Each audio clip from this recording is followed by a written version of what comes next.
I recently faced my own worst nightmare. The HOA president called a gas leak emergency on my cabin while I was away. And her excuse? She said it couldn't wait. It had to be done now.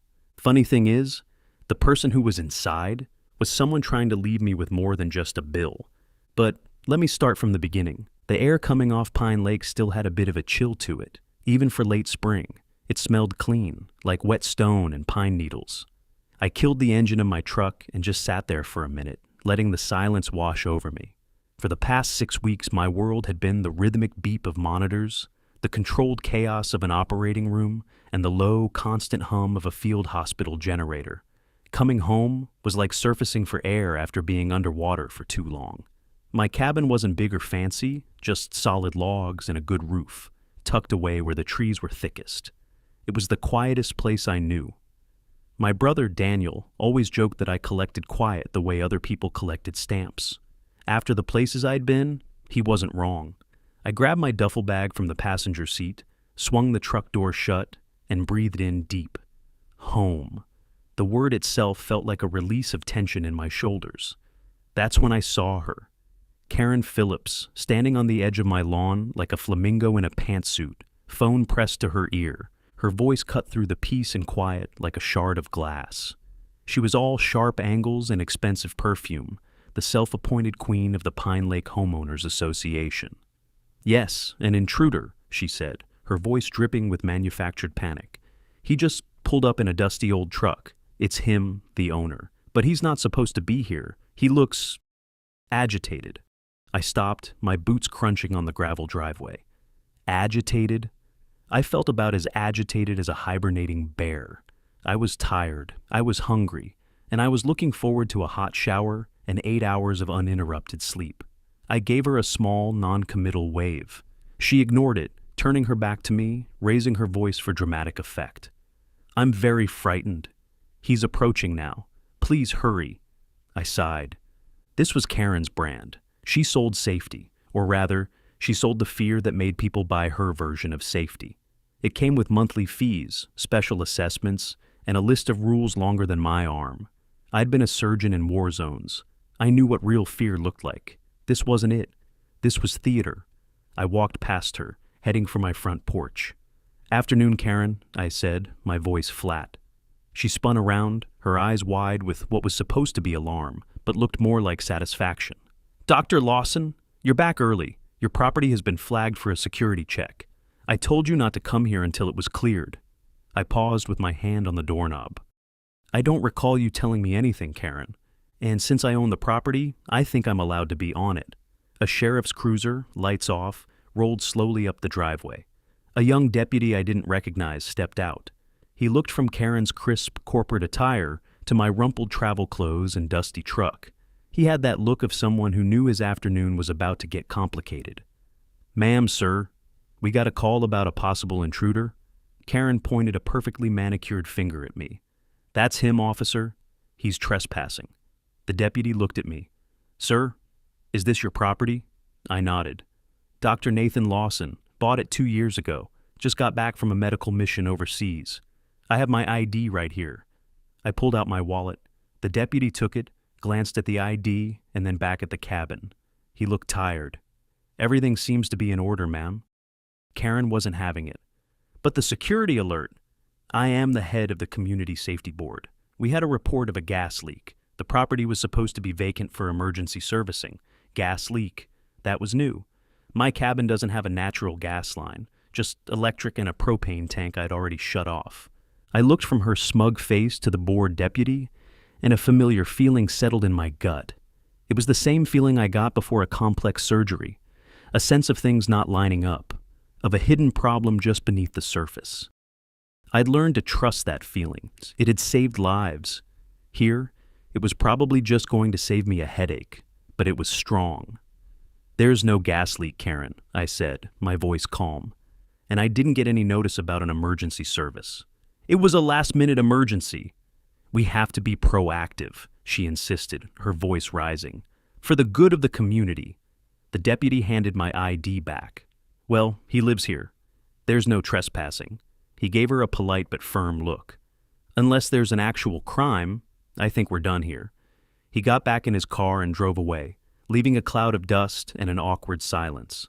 I should have checked my door cam right then. I didn't. That was my mistake. Karen glared at me, her mask of concern replaced by pure annoyance. "This is not over, doctor.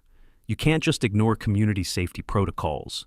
She turned and marched back toward her own, much larger, cabin down the shore. I watched her go, then unlocked my front door. The air inside was cool and still. It smelled like cedar and dust. Everything was exactly as I had left it, but Karen's words echoed in my head. Emergency servicing, gas leak. It made no sense. It was a lie, but it was a specific lie. Why that one? I dropped my bag by the door and walked through the familiar rooms. Nothing was out of place. The book I'd been reading was still face down on the nightstand. A coffee cup was in the sink. Yet, the feeling persisted. Something was wrong. I thought about the security camera I'd installed by the front door. It was a simple motion-activated thing, mostly for catching porch pirates or curious raccoons. I hadn't even checked it while I was away. Pulling out my phone, I opened the app. A long list of motion alerts filled the screen, far more than usual. Most were from birds or falling leaves, but then I saw it. An alert from yesterday afternoon. The thumbnail showed a man in a gray uniform standing on my porch. He wasn't a raccoon. My heart rate, usually steady as a metronome, picked up just a little. I tapped on the video file, a cold knot forming in my stomach. The lie about a gas leak suddenly felt a lot more important, and I had a terrible feeling I was about to find out why. The video loaded, the image a little grainy, but clear enough. A white windowless van was parked where my truck now sat. It had no company logo, just a generic utility services sticker peeling at the edges. A man got out. He was medium height, thick-set, wearing a gray jumpsuit and a baseball cap pulled down low. He carried a metal clipboard and a toolbox. He walked up to my porch with a sense of purpose. Like he belonged there. He didn't knock. He didn't ring the bell. He just stood there for a moment, looking around, checking the tree line. It was the look of a man making sure he wasn't being watched. My own training, the little bits of situational awareness you pick up in unstable places, kicked in. I watched him not as a homeowner, but as an analyst. His posture was too tense for a routine service call. He held the toolbox unnaturally, like he wasn't used to its weight or contents. He was an actor, and not a very good one. He pulled a key from his pocket. Not a key from a large ring, like a maintenance guy would have, but a single, shiny new key. He slid it into my lock. It turned. Later, I'd see a fresh copy tagged 17 in their key box. I hadn't rekeyed when I bought the place. That was on me. The door swung open. My door. He'd used a key to open my locked door. I felt a surge of cold anger. This wasn't a service call. This was a break-in, disguised as something official. I kept watching, my thumb hovering over the timeline scrubber. The man stepped inside, leaving the door slightly ajar. The camera's field of view was limited to the porch and a sliver of the hallway inside. For a few minutes, nothing happened. Then, I saw his arm reappear. He was reaching for something outside the camera's view. A moment later, I saw what he was doing. He was near the floor, fiddling with the air intake vent for the furnace. I zoomed in. He had a small tool in his hand and was feeding a thin black wire into the ductwork. It wasn't a repair. It was an installation. A surgeon's eye for detail is a hard habit to break. I could see the precise, deliberate movements of his fingers. He wasn't checking for a leak. He was planting something. A bug, a camera. It didn't matter. He was violating my home, my quiet place, under the absurdly false pretense of safety. The word Karen had used. Safety. This was her doing. It had to be. The fake gas leak story was the cover. This man was her agent. But why? What could she possibly want from me? I'm a surgeon. I fix people. I go away for a few months. I come home to be left alone. I'm not interesting. I don't have secrets. My brother Daniel had warned me about aggressive HOAs when I bought the place. He's a lawyer, and he sees the worst of people fighting over the dumbest things. He'd told me to read every bylaw, to document everything. A little bit of power, he'd said, makes people do crazy things. I thought he was being overly dramatic. Now, I wasn't so sure. I scanned through the rest of the footage. The man was inside for about 15 minutes. He came back out, closed the door, and locked it behind him. He walked back to the van, put his toolbox in the back, and drove away. The whole operation was smooth, practiced. It wasn't the first time he'd done this. A new thought struck me, colder and sharper than the first. The video was from yesterday. The man was long gone. But what if he wasn't? What if Karen's panicked 911 call wasn't just theater to harass me? What if it was a signal, a warning to someone that I had come home unexpectedly, interrupting their work? What if there was a second man, another utility worker, still inside my house? The silence of the cabin, which had been so comforting just minutes before, now felt heavy and threatening. Every creak of the floorboards, every rustle of leaves outside, sounded like a footstep. My world-weary side, the part of me that had seen the worst of human nature in field hospitals, kicked into high gear. People under pressure are predictable. An operative caught by surprise has two options: run or fight. I didn't know which one this man would choose. My eyes scanned the room. The fireplace poker was leaning against the hearth, heavy, solid iron. Not a weapon, but it would do. I picked it up, the weight of it feeling unfamiliar but necessary in my hand. My movements became methodical, the way they did in the operating room. One step at a time, clear the space, assess the situation. Don't rush. I started with the main living area, then the kitchen. Nothing. Every cupboard was closed, every chair in its place. The whole time, my ears were straining, listening for the one sound that didn't belong. A breath, a shuffle, a cough. The house was small. There weren't many places to hide. The hallway leading to the bedroom and bathroom was the only area left. The floorboards there were old and creaked if you put your weight in the wrong spot. I moved slowly, keeping my back to the wall, my grip tight on the poker. The bedroom door was slightly ajar, just as I'd left it. I nudged it open with my foot. The room was empty. The bed was unmade. My bag was still on the floor where I'd dropped it. That left the bathroom and a small linen closet. The closet door was closed. I reached for the handle, my heart pounding a slow, heavy rhythm against my ribs. I pulled the door open. Linens, towels, nothing else. A wave of relief washed over me, and I almost let myself relax. But then I saw it. The scuff mark on the wooden floor, right in front of the closet. A dark, fresh streak that wasn't there when I left. Someone had been here. Recently. And as I turned, my eyes fell on the hallway ceiling. There, right above the door, was the attic access panel, and it was crooked, shifted just an inch to the left. He wasn't gone. He was above me. My blood ran cold. The thought of someone hiding in the cramped, dark space above my head sent a jolt of adrenaline through me. My mind, trained for crisis, started working through the options. Yell? No, that would just confirm I knew he was there. Call the police? By the time they arrived, he could be long gone. I had to act now. He had the advantage of surprise, but I had the advantage of knowing he was there. I backed away from the attic panel, slowly, deliberately, keeping my eyes fixed on it. I didn't want to give any indication that I'd seen it. I continued my search, opening and closing the bathroom door, making it look like I was still clearing the rooms. I needed to get him out of the attic and into the open. The best way to do that was to make him think I was leaving. I walked back to the front of the cabin, my steps heavy and loud. I grabbed my keys from the hook by the door, jingling them noisily. "Guess I'm just paranoid," I said out loud to the empty room, my voice sounding fake even to my own ears. I opened the front door, stepped out onto the porch, and then closed the door firmly behind me. I left the knob horizontal so it looked set, but I didn't throw the deadbolt. The door just sat on the latch. I stood on the porch for a moment, listening. Nothing. I walked down the steps and over to my truck, opened the driver's side door, and then slammed it shut. Then I crouched down behind the front fender, out of sight of the windows, and waited. My heart was a drum against my ribs. It was a gamble. If he was smart, he'd stay put. But if he was scared, if he thought his cover was blown and I was coming back with the cops, he would try to run.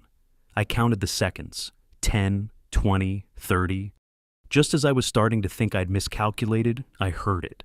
A faint scraping sound from inside the house. The attic panel.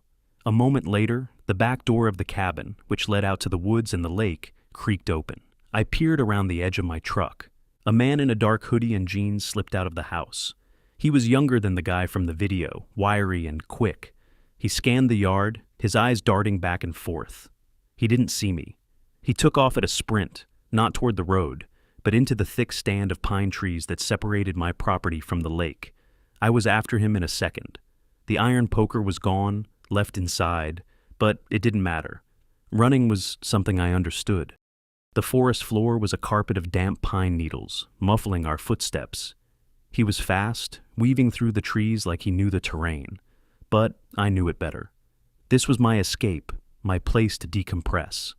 I knew every root, every dip in the ground. He was running on pure panic. I was running with purpose. The air burned in my lungs. Branches whipped at my face. I could see the glint of the lake through the trees ahead. He was heading for the dock. Maybe he had a boat stashed there, or maybe he just thought he could get away. He burst out of the woods and onto the narrow wooden planks of the dock. His sneakers slipped on a patch of wet moss, and he stumbled, giving me the opening I needed. I lunged, wrapping my arms around his waist in a low tackle. We went down hard. The impact knocked the wind out of both of us. The world was a chaotic mess of splintered wood, grunts, and the cold spray of lake water. He was stronger than he looked, all wiry muscle and desperation. He squirmed, trying to throw me off, his elbow catching me squarely in the jaw. My head snapped back, and for a second, the world went blurry. He scrambled to his feet, but I grabbed his ankle, holding on with everything I had. He kicked back, his boot connecting with my shoulder, but I didn't let go. I wasn't trying to hurt him. In the OR, you learn to be precise, to use just enough force and no more. I twisted his ankle, using his own momentum against him. He cried out and fell again, this time half on the dock, half in the shallow water. I was on him instantly, pinning him down, one hand on his chest, the other grabbing his wrists.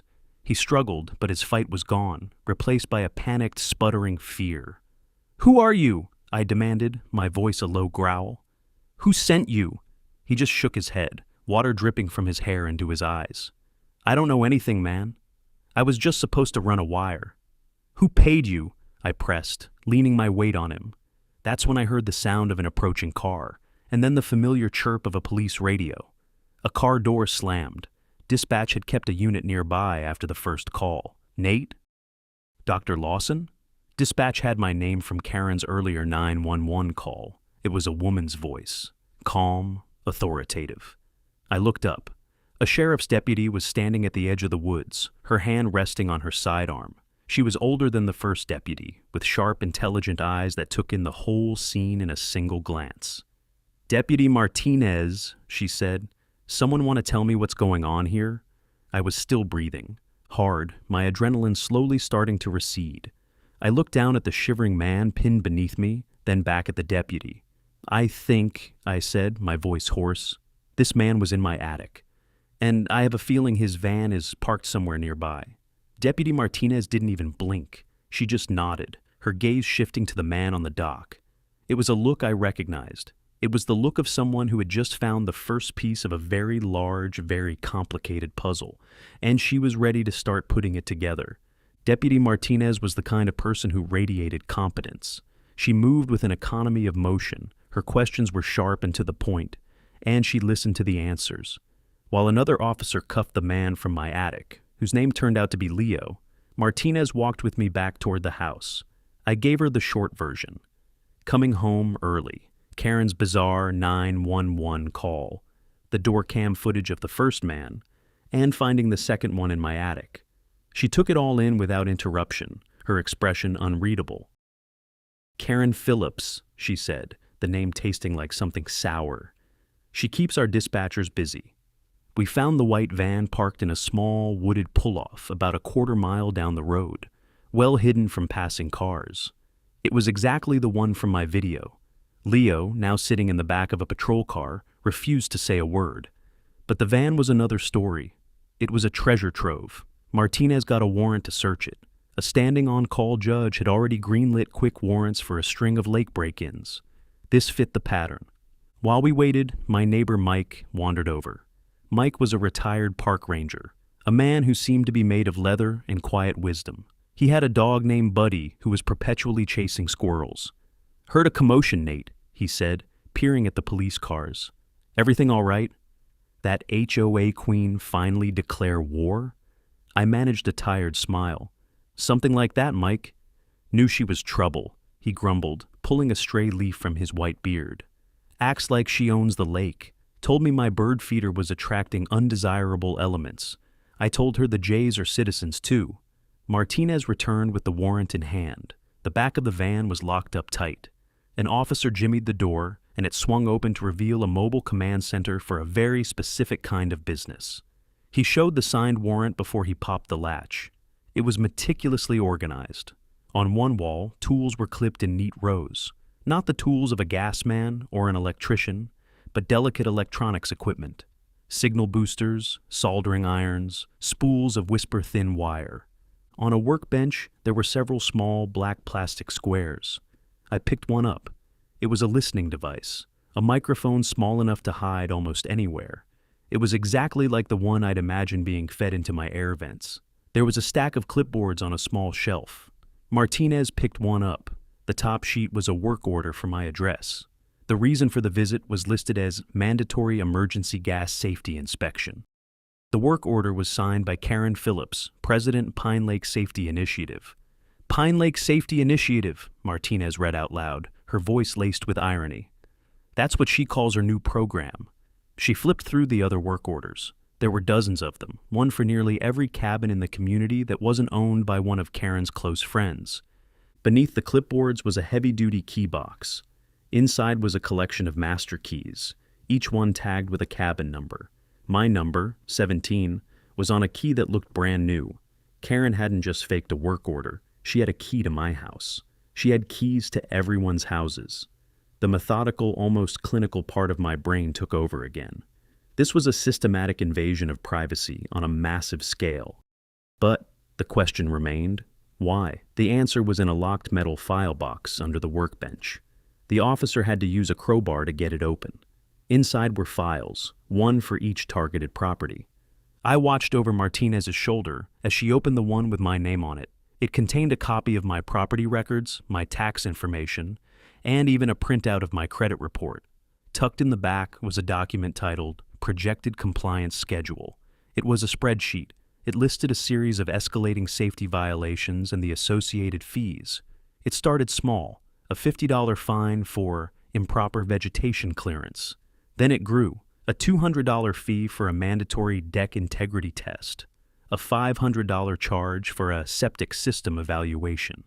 The final entry, scheduled for 3 months from now, was a $2,000 mandatory security system upgrade to be installed by a company called Phillips Secure Homes, which, of course, was owned by Karen.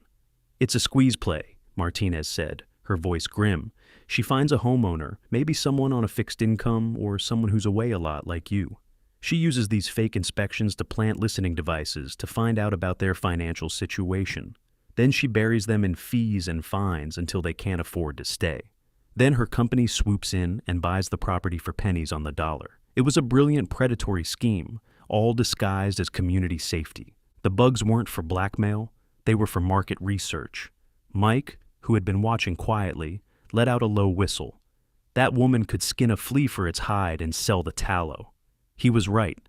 Karen wasn't just a power-hungry HOA president.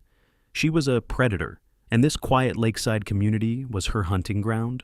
We had one of her guys in cuffs, but we still needed to connect it all directly to Karen. The work orders had her name on them, but she could claim her signature was forged. We needed something more. Martinez closed the van doors. She's smart, the deputy said. She's insulated herself. We have her employees, but they'll lawyer up. Getting her to confess will be next to impossible. I thought about Karen's perfectly polished image, her confident speeches about safety and community. She thrived in the public eye. So maybe that's where we had to fight her. Not in a courtroom, not yet. But in the one place where she felt most powerful. There's an HOA meeting tomorrow night, I said, the idea forming in my mind. She'll be there. She'll have to address the rumors about the police presence. Martinez looked at me, a glimmer of understanding in her eyes. You want to confront her in public? No, I said, picking up one of the small black listening devices from the workbench. I want to give a little presentation on home security. The community hall was a log building that smelled of old coffee and wood polish. It was packed. Word had spread about the police cars at my cabin, and the air was thick with nervous chatter. I saw people who had lived here for decades, people who had built their homes with their own hands, all looking worried. They were good people who just wanted to be left alone, and Karen Phillips had been preying on that instinct. I found a seat in the back row next to Mike. Deputy Martinez was there too, standing against the back wall out of uniform. She was just an observer tonight, but her presence was a quiet statement. Karen stood at the podium at the front of the room, looking radiant. She wore a cream-colored suit and a smile that was both dazzling and predatory. She projected an aura of complete control. She tapped the microphone, and the room fell silent. "Good evening, everyone," she began, her voice smooth as silk. "I know there have been some unsettling rumors today, and I want to address them directly. As part of our new Pine Lake Safety Initiative, we have been conducting proactive security checks on properties that have been identified as high risk." She paused, letting the words sink in. "Unfortunately, there was a misunderstanding today involving one of our newer residents, Dr. Lawson. It seems he was not aware of the scheduled emergency maintenance." She gave me a condescending smile. A few people turned to look at me. I just sat there, my face impassive. "I want to assure you," she continued, "that everything is under control. The sheriff's department was called, a report was filed, and the matter is closed. Our initiative is working. We are making this community safer, one home at a time." It was a masterful performance. She'd twisted the narrative, turning her criminal enterprise into a public service and painting me as an uncooperative outsider. She was counting on the fact that no one would dare challenge her. It was time to change that. I stood up. "I have a question, Karen." A murmur went through the crowd. People didn't ask Karen questions. They listened to her decrees. Her smile tightened. "Dr. Lawson, this isn't really the forum for individual complaints." "It's not a complaint," I said, my voice carrying easily in the quiet room. I started walking toward the front. "It's more of a product demonstration. You see, I'm very interested in this new safety initiative, especially the advanced technology your teams are using." I reached the front of the room and stood beside the podium. I held up the small, black listening device we'd found in the van. It was logged into evidence an hour ago. It was tiny, resting in the palm of my hand. "For example," I said, "we pulled this from their van after my emergency maintenance. Can you tell us what it is?" Karen's eyes widened almost imperceptibly. A flicker of panic before the mask slammed back into place. "It's a standard moisture detector," she said smoothly, "to detect plumbing leaks before they become a major problem. It's part of the premium safety package." The lie was so quick, so plausible. I could see some people in the audience nodding, ready to believe her. "A moisture detector," I repeated, turning the device over in my hand. "That's fascinating, because it looks an awful lot like a battery-powered long-range audio transmitter. A bug." The word hung in the air. Bug. The murmuring in the crowd grew louder. Karen laughed, a brittle, sharp sound. "Doctor, I think your time in those stressful environments has made you a bit paranoid. That is a state-of-the-art piece of home protection equipment. Then you won't mind if I show everyone how it works," I said. I set my phone down and pulled a pocket RF receiver with a speaker from my coat. I'd spent the afternoon with a friend from my Army days who knew about this stuff. He'd shown me how to tune a small RF receiver to the device's frequency. I clicked the receiver on and spun the dial, static, then my own breath through its tiny speaker. I held the device close and spoke. "Testing, 1, 2, 3. My voice came out of the receiver, loud and clear. It was undeniable. It wasn't a moisture detector. It was exactly what I said it was, a listening device. I held it up for everyone to see. "This is what Karen Phillips's safety initiative is all about," I said, my voice steady and clear. "It's about putting these in your homes, in your walls, in your bedrooms, listening to your private conversations, not to keep you safe from burglars, but to find out if you're financially vulnerable, so she can fine you and fee you until you're forced to sell your home to her." An uproar erupted in the hall. People were on their feet, shouting, pointing at Karen. Her face had gone pale. The confident smile was gone, replaced by a snarl of pure fury. She grabbed the microphone. "This is an outrage! He's a disgruntled resident making wild accusations. This meeting is over." She was losing control, and she knew it. She tried to push past me, but the crowd was surging forward, demanding answers. It was Mike who spoke up, his deep voice cutting through the noise. "I think we'd all like to hear an explanation, Karen." All eyes were on her. The Queen was cornered in her own court. She looked at the angry faces of her neighbors, the people she had been systematically targeting. She looked at me, her eyes filled with hate. Then she looked at Deputy Martinez, who was now walking slowly toward the front of the room. Karen's face hardened into a mask of defiance.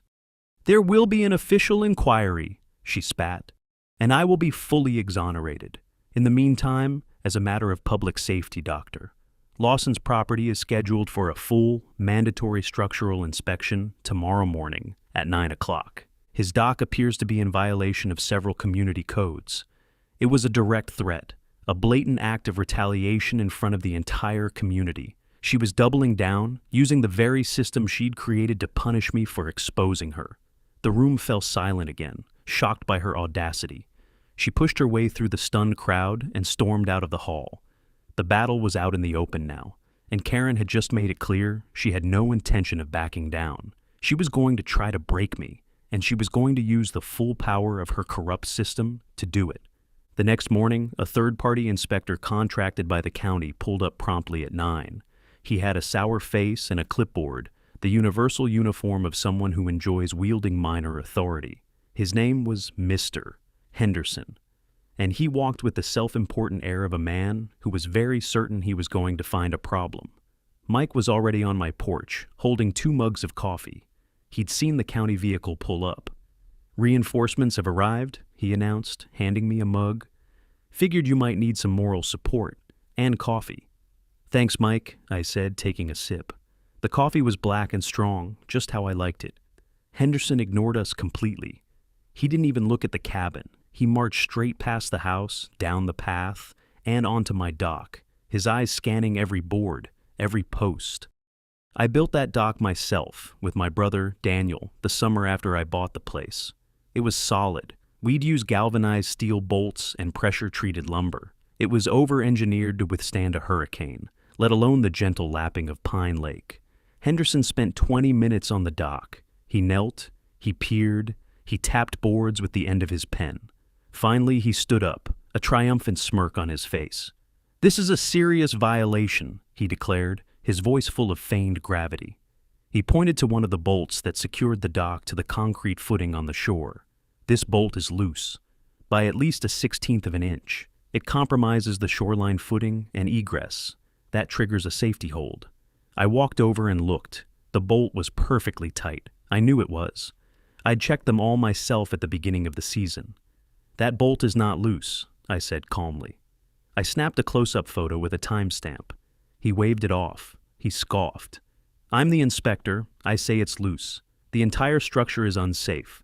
Under our county's shoreline safety ordinance, any dock deemed unsafe can trigger a temporary red tag on the dwelling until a reinspection.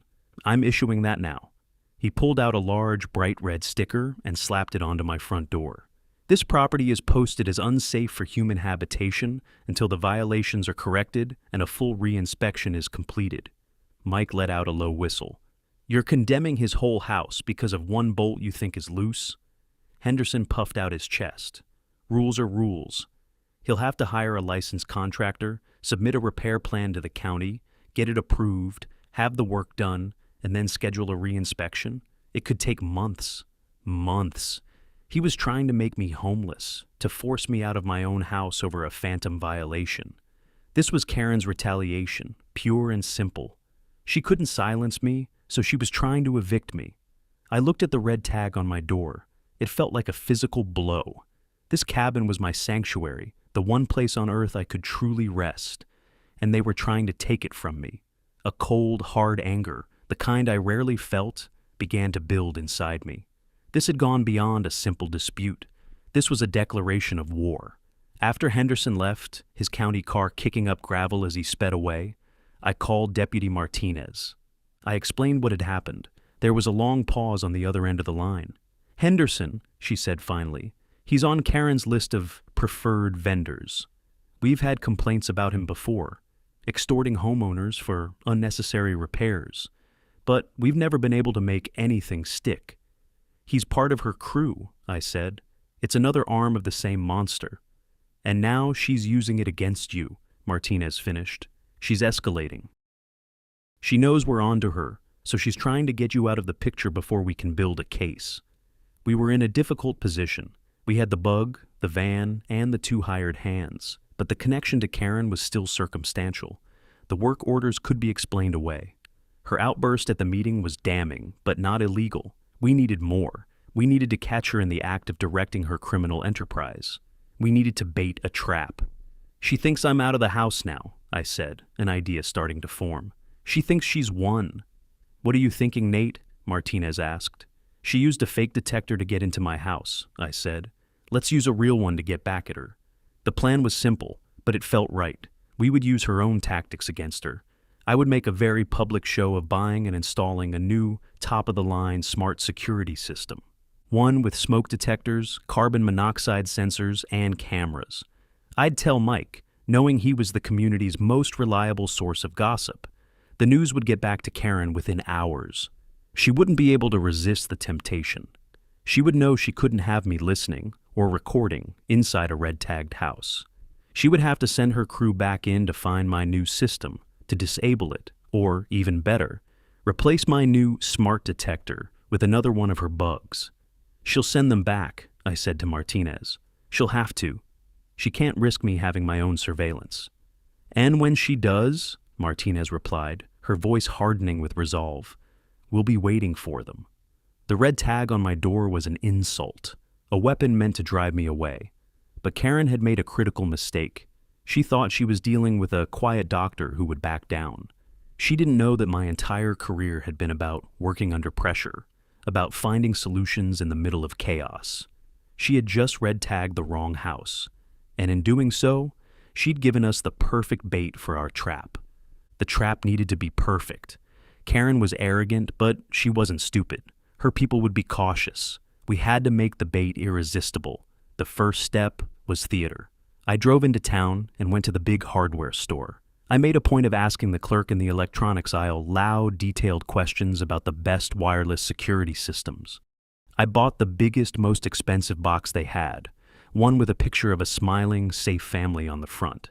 I paid in cash and made sure to get a talkative cashier who I knew from the local diner. The second step was setting the stage. Mike helped me. He accidentally let it slip to the neighborhood's biggest gossip that I was installing a fancy new camera system that records everything to the cloud. He added a little flourish, telling her I'd said something about making sure there's a record if any other crooked inspectors show up. The message was clear. I was documenting everything. That evening, under the cover of darkness, Martinez and her team arrived. The red tag didn't apply to them. The judge's warrant covered the install. The box I'd bought from the store sat on my kitchen table, unopened. The real equipment was in a discreet black case she carried. It wasn't a commercial security system. It was law enforcement-grade surveillance gear. We chose a smart smoke detector as the decoy, just as planned. It was a perfect shell. From the outside, it looked like any other detector, but inside, instead of a smoke sensor, it housed a high-resolution, wide-angle camera with night vision and a sensitive audio recorder. We installed it in the main hallway, right where the old, non-functional detector had been. It had a perfect view of the front door, the living room, and the hallway where the attic access was. Martinez's tech guys synced it to a secure network. They could watch and listen in, real-time, from a surveillance van parked a few roads over. With the trap set, I had to leave. The red tag on the door meant I couldn't legally stay there. I packed a small overnight bag and went to stay with Mike. It was the hardest part, leaving my home, knowing that strangers were going to break into it again. But it was necessary. We waited. The first day passed with no activity. The second day was the same. I started to worry that she wouldn't take the bait. Maybe I had overestimated her arrogance. Maybe her lawyer had finally talked some sense into her. I spent the time helping Mike fix a leaky faucet and listening to his stories about his years as a ranger. It was a welcome distraction, but the tension was a constant low hum in the back of my mind. On the evening of the third day it happened. I was sitting on Mike's porch when my phone buzzed. It was a text from Martinez. "Showtime." My heart started pounding. I looked across the dark water toward my cabin. All the lights were off. It looked empty, quiet, but I knew it wasn't. From Mike's porch, we had a clear, if distant view of my driveway. A few minutes later, a dark sedan, not the white van, pulled in without its headlights on. Two figures got out. They were dressed in black and moved with a quiet efficiency that the first two men had lacked. This was a different crew, more professional, more expensive. "She's escalating," I murmured. Inside the surveillance van, Martinez and her team were watching the live feed from the decoy detector. I had the audio feed patched through to an earpiece. I heard the faint click of my front door lock being picked. Then, the sound of the door creaking open. Two voices, hushed and professional. "Okay, we're in," the first voice said. "Sweep for RF signals. He bought the Safe Home 3000 kit. The main panel should be in the living room. Find it, disable it, and get out." "What about the detector?" the second voice asked.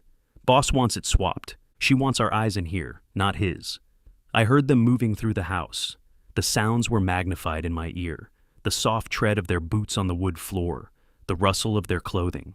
Then, a new sound, a metallic click. A flashlight beam cut through the darkness on the video feed Martinez was watching on her monitor. I could only listen. "Here it is," the first voice said. "The new smoke detector, right where the intel said it would be. Give me a boost." There was a grunt, and then I heard the sound of the decoy detector being twisted from its base. The audio feed from my earpiece went silent for a heart-stopping second, then sputtered back to life as the device was jostled. They had it in their hands. "Got it," the voice said. "It's the right model. Get the replacement." That was the signal. "Now," Martinez said into her radio. Her team had, under the warrant, tied a remote relay into my floodlight circuit earlier that day. The cabin's exterior floodlights snapped on, bathing the entire property in brilliant white light. At the same time, two sheriff's cruisers that had been hidden down the road screeched into the driveway, their headlights pinning the dark sedan. Officers poured out, weapons drawn. "Sheriff's Department, you are under arrest." The signed warrant named my address and the crew by description. I heard a crash from inside the house, the sound of my living room window breaking. One of the men was trying to make a run for it, but Martinez had anticipated that. Two more officers were waiting at the back of the cabin. There was a brief scuffle, a shout, and then the satisfying sound of handcuffs clicking shut. It was over. The trap had worked. Martinez's voice came through my earpiece, calm and professional. "We have them, Nate, both of them, and we have the bug they were trying to plant." I let out a breath I didn't realize I'd been holding. We had them. We had the whole crew. And as the officers were leading the two men in black to a patrol car, one of them, a man who looked like he had a lot to lose, looked directly at Deputy Martinez and said the magic words. "I want to make a deal. I can give you the person who hired us. Her name is Karen Phillips." The news of the arrests spread through the Pine Lake community like wildfire. This time, there were no rumors, no whispers. There was a busted window on my cabin, yellow police tape across my driveway, and two professional burglars in custody who were singing like canaries. The name on their lips was Karen Phillips. The entire dynamic of the community shifted overnight. The fear that Karen had cultivated for so long curdled into anger. Her power had always been based on the illusion of control and the implied threat of retaliation. Now, with her crew in jail and the police building a rock-solid case, the illusion was shattered. I expected Karen to lawyer up and disappear. I was wrong. Her ego, it turned out, was even bigger than her criminal ambition. She panicked. That evening, as the sun was setting over the lake, casting long shadows through the pines, Mike and I were on his porch, watching the light change on the water. We saw her before we heard her. She was marching down to her dock, a large briefcase in one hand. She was wearing heels, which was a terrible choice for the wet, mossy planks of a dock. Her boat, a sleek and powerful speedboat, was tied up at the end. She was making a run for it. "Well, I'll be," Mike said, lowering his binoculars. "The Queen is abandoning her castle." She was frantic, throwing off the ropes that tied her boat to the dock. She tossed the briefcase into the boat and then tried to climb in after it. That's when it happened. Her heel slipped on a patch of wet wood. Her arms flailed, reaching for something to grab onto, but there was nothing. She went down hard. There was a sickening crack as her arm hit the sharp edge of the dock, followed by a loud splash as she tumbled into the cold, dark water. For a second, there was silence. Then, a choked gasp. She surfaced, sputtering, her face a mask of shock and pain. Her left arm was bent at an unnatural angle. I didn't think, I reacted. The years of training, the instinct drilled into me in emergency rooms and field hospitals, took over. She wasn't Karen Phillips, the antagonist, the criminal. She was a patient, a person in distress. "Call 911, I yelled at Mike as I took off at a dead sprint toward her dock. I hit the wooden planks at full speed, my boots skidding but holding. I jumped into the waist-deep water. It was shockingly cold, stealing my breath. Karen was struggling, her good arm flailing weakly, her head starting to slip under the surface. The shock and the cold were overwhelming her. I reached her, sliding one arm under her back and the other under her knees. "I've got you," I said, my voice calm and steady, the voice I used with frightened patience. "Just try to relax. I'm going to get you out of the water." I half lifted, half dragged her onto the dock. She was shivering violently, her lips turning blue. Hypothermia was setting in fast. Her left arm was clearly broken, a compound fracture with bone visible through the skin. She had a nasty gash on her forehead that was bleeding freely. First things first. Airway, breathing, circulation, the ABCs. Her breathing was shallow but steady. I took off my jacket and wrapped it around her, trying to preserve her body heat. I used a clean cloth to apply direct pressure to the cut on her head. "An ambulance is on the way, Karen," I said, keeping my voice even. "You have a broken arm and a head injury. I need you to stay as still as possible." Her eyes fluttered open. They were glassy with shock, unfocused. She looked at me, but I don't think she really saw me. She saw a person in authority, a doctor. Her carefully constructed world was collapsing, and her mind was grabbing for a lifeline. "My lawyer," she whispered, her teeth chattering. "I need to talk to my lawyer." "We'll call him from the hospital," I said soothingly. But she wasn't listening. The words started tumbling out, a panicked, whispered confession. Shock made her talk like I was on her side. The words just spilled. "I signed the checks," she mumbled, her voice slurring. "I had to protect the community, the property values. I hired them, all of them, the inspectors, the security team. It was just business." I didn't react. I just kept pressure on the wound, kept her warm, and kept talking to her in that same calm, reassuring voice. I could hear the sirens in the distance, getting closer. A moment later, Deputy Martinez arrived, her patrol car skidding to a halt. She ran down to the dock, her medical kit in hand. Her body camera was on, its small green light glowing steadily. She knelt beside me. "What happened?" "She slipped," I said. "Compound fracture of the humerus, head lac, starting to show signs of hypothermia." Martinez took in the scene, her professional gaze missing nothing. And all the while, Karen kept whispering, her confession spilling out in broken fragments, a desperate attempt to justify her actions to a phantom lawyer. The bugs were just for insurance. Had to know who was weak. The red tags were just a tool. I signed all the orders. Every word was being captured by the microphone on Martinez's uniform. Every self-incriminating syllable was being recorded in the high-definition video and audio. I was focused on keeping her alive, on honoring the oath I took to help anyone in need, no matter who they were. But in a strange twist of fate, by saving her life, I was also sealing her fate. The final undeniable piece of evidence wasn't found in a van or on a computer. It came from the mouth of the architect herself, delivered in a state of shock and fear to the very man she had tried to destroy. The final HOA meeting was held 2 weeks later. It wasn't in the small community hall. It was in the high school auditorium, the only place big enough to hold everyone who wanted to be there. The atmosphere was nothing like the tense, fearful silence of the meetings Karen used to run. This time, the room buzzed with energy, with a sense of purpose. The old board had resigned in disgrace. A new interim board, led by Mike, was running the show. The red tag was gone from my door. The window was replaced. My cabin was quiet again. But this wasn't about me anymore. It was about the whole community. Deputy Martinez stood at the podium, not as a resident, but as an officer of the law. She laid out the entire case, methodically, piece by piece. She played the door cam video of the first man breaking into my house. She showed photographs of the contents of the van, the master keys, the forged work orders, the stockpile of listening devices. She detailed the confessions of the men who had been arrested, the professional burglars who had been hired to swap out my security cameras.